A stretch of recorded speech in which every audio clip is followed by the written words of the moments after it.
After this rewatch, I think I could comfortably say that this is one of my favourite superhero movies of all time. What an absolute delight. But this is my uneducated opinion on the movie X-Men First Class.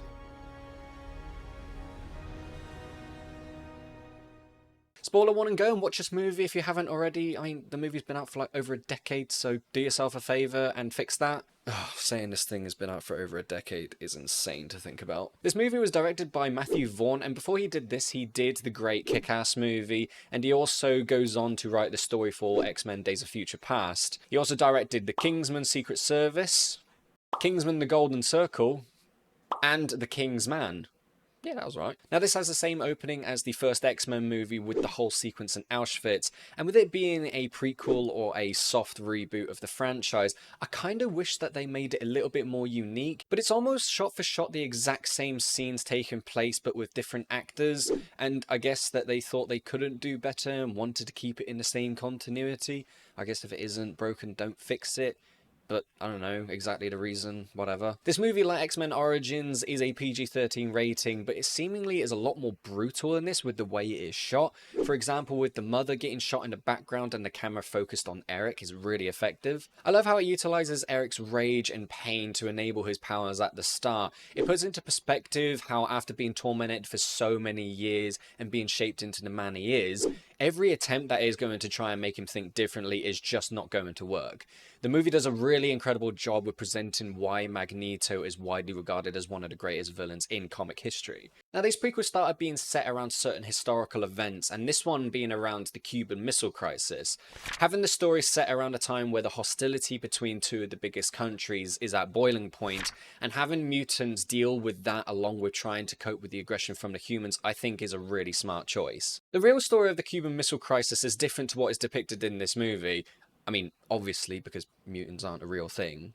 At least, I don't think they are, and they weren't involved in this. But I mean, the United States and the Soviet Union did obviously have their standoff at the naval blockade, but arguably the closest moment we ever got to a World War III involved this Soviet B-59 submarine. That story is actually really fascinating to go and research, so I'd recommend anyone actually going and looking it up themselves. But this isn't a history lesson. This is a video where we talk about an awesome movie with people in yellow spandex and really cool powers. Casting for this franchise so far has been absolutely exceptional, other than a few notable mentions. But this movie also delivers. This includes James McAvoy, Michael Fassbender, Kevin Bacon, Rose Byrne, Jennifer Lawrence, Zoe Kravitz, January Jones, and Nicholas Hoult. That whole scene in the Argentine bar is fantastic, and I absolutely love Michael Fassbender as Magneto. He carries that rage perfectly, and I even love his sadistic manner against those who made him suffer, and even to get information about Shaw. A quick mention about the music, which is pretty good and composed by Henry Jackman, but I specifically love Magneto's theme. It is so fucking good. James McAvoy plays Charles Xavier brilliantly, and I love the contrast between him and Eric's beginning. Him having this seemingly easy lifestyle by being a smart ass and flirting with girls, trying to use his powers to understand people's motivations, like with Raven. For the most part. I really love the scene where Charles outs himself as a mutant and showing that he will only use subtle threats as an absolute last resort, and reading minds gives him the advantage in persuasion. It's his way of taking the gloves off, or I guess in his way it'd be taking the hat off.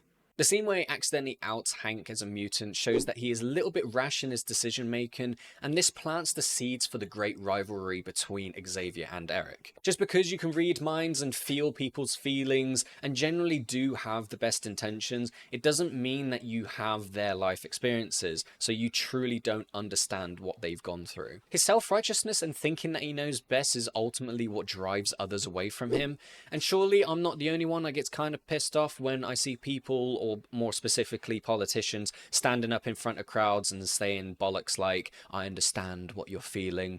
No, you fucking don't.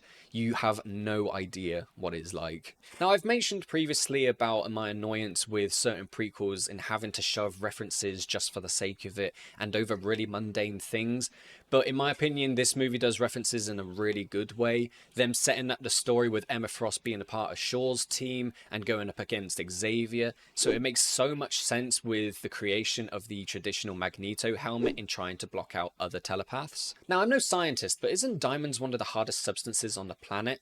So how is it that Emma Frost starts to crack like glass when Eric is squeezing her neck with what I assume is gold? I don't know, probably a little nitpick, but it shows how fucking good the movie is when my only little problems with this movie is how diamonds crack. I do really love the quote. Though I wouldn't call it a war exactly. That suggests both sides stand an equal chance of winning. You could probably compare that to a certain event that is happening in the world right now that is deemed as a war, but I'll keep my mouth shut on that subject. They do make other references that are very brief, or comments that are just throwaway, like with shaving Xavier's head, well, twice. They're not just halting the movie and making a drawn out sequence just to make a dumb joke at the end. It's just in, out, moving on to the next scene and continuing with the story. And this goes on to what I really love about a lot of movies, and that is a great montage, which is them going around trying to recruit more mutants.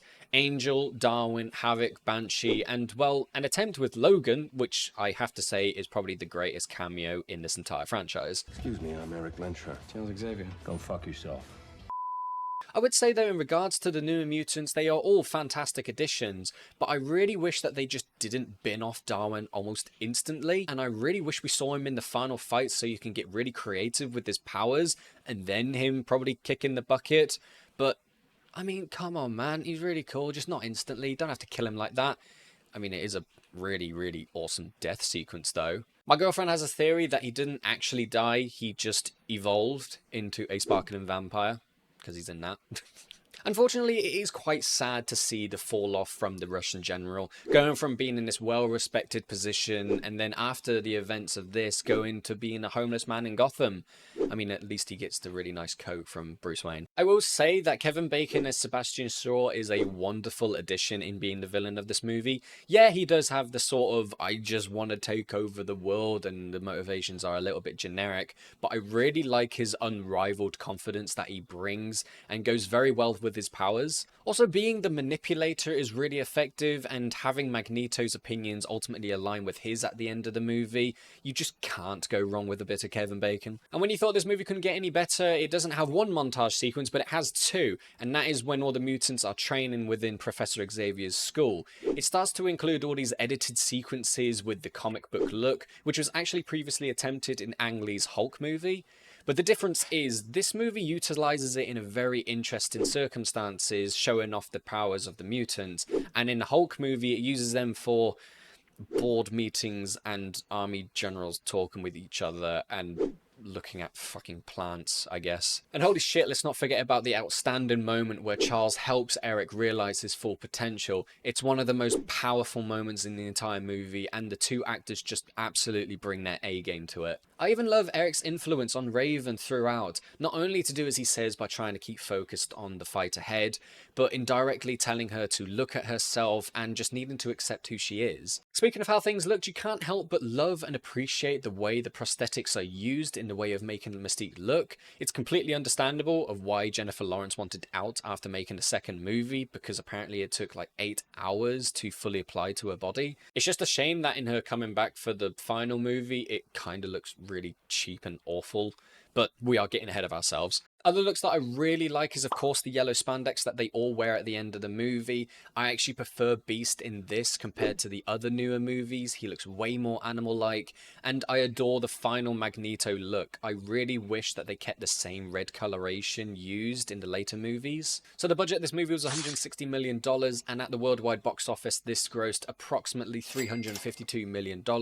Probably breaks about even, but considering that the last couple movies were not exactly the greatest, it's not a surprise that this didn't do as well as hoped. And like every other opinionated video, let's give a look at the trailer to see if it's any good.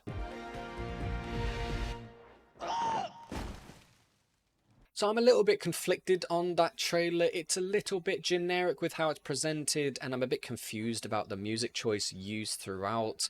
But ultimately what sells it for me is, of course, the actors involved, and I like how it presents that there's going to be different, unique characters involved, like we mentioned earlier with Angel, Darwin, Havoc, and Banshee, and it's really refreshing. But it's fine. And that's about it. Thank you everybody so much for watching this video. If you liked it, give it a like and comment down below what you thought about the movie. Did you enjoy it? Is it one of your favorites, or is there some things that you don't quite like about it? Let me know in the comments down below.